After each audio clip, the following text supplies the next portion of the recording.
Google's Gemini is surging in popularity. Some argue leading the pack among the large language models. Just last week, Apple announcing it picked Gemini to power Siri.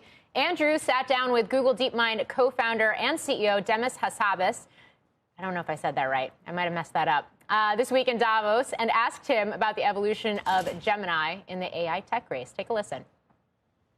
It's been a kind of long journey last couple of years to kind of corral together all of the assets that we have as Google and DeepMind. Incredible research bench, our TPUs, and all of the kind of research we've been doing over the last decade plus, really, that underpins a lot of the AI industry. So we always had all the ingredients, amazing product surfaces to plug AI into, and I think in the last year what people are feeling is we've kind of organized that all in a really efficient way. Okay, so where are you in the journey, though, in terms of what comes next, about sort of productizing all of this, really getting it into all of these different surfaces? When am I going to see it in Gmail, for example? Yeah, so look, everything starts first of all with the research and the model quality. So as you mentioned, we're very happy with how our latest Gemini model, Gemini 3, is working. We think it's, it's topping most of the leaderboards on most of the benchmarks.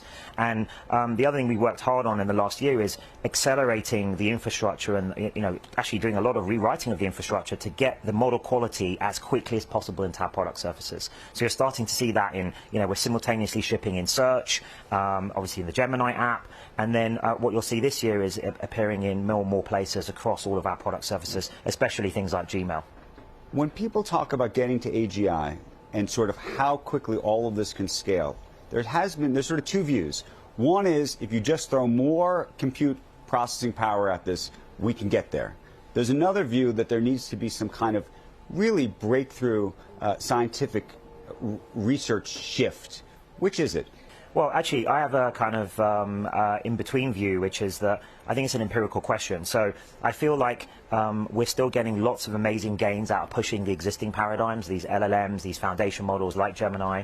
They're getting better and better with each iteration, and we see no end to that. But on the other hand, to get to full AGI, there's some missing capabilities still. They don't do continual learning. They don't have true creativity yet. They don't do long-term planning and reasoning. So it's a question mark about a couple more, maybe a handful, 2 or 3 new big breakthroughs needed in order to get to all the way to AGI, or will scaling up the existing techniques be enough? And we're doing both. So we have the luxury of basically having the deepest and broadest research bench, and we can push both to the maximum. There's a big question about whether there's an AI bubble. You've heard that over and over again. Yes.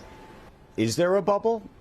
Well, I don't think it's a binary yes or no. I think the industry's big now, and there's many parts to it. I think some parts of the AI field may be in a bubble. I mean, if you look at things like the new hot startups that raising billions of dollars in a seed round with no product or technology yet, that seems a little bit frothy to me and perhaps unsustainable. But on the other hand, there are lots of amazing use cases going on and products being used. In terms of spending, people talk a lot about spending on data centers and the need for new chips. When you think about sort of what comes next, do you think we could have a DeepSeek-like moment, rather, where there's some kind of major technological revolution where people say, oh, maybe we actually don't need all this processing power? Yeah, I think it's very unlikely, and I also think the DeepSeek moment was a little bit overblown, in my opinion. Like, they had to utilize some of the Western models in order to kind of fine-tune against and to train from. So it wasn't, what they reported, this very small training number, wasn't quite the full picture. It is possible that one of, there could be a left-field breakthrough that does increase the efficiency of things, maybe things like self-improvement, where you could imagine there's some cycle which requires less compute power. But for now, we think that more compute, you need compute for lots of things, for training, for serving, and for exploring new ideas. But of course, all of us are trying to make our models, our leading models, as efficient as possible. So in fact, of the Gemini 3 models, our Flash model, which is sort of the workhorse model, may be the most important because we can deploy that everywhere.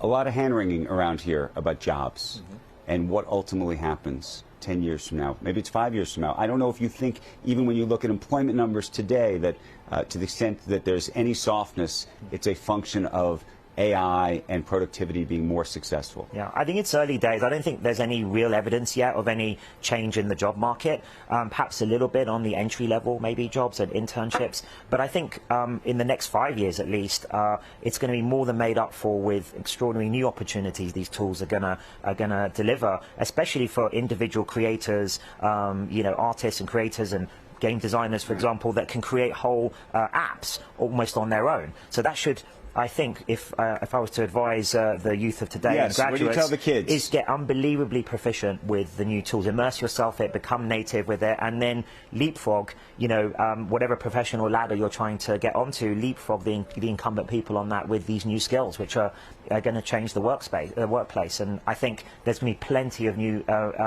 opportunities anytime there's a lot of disruption.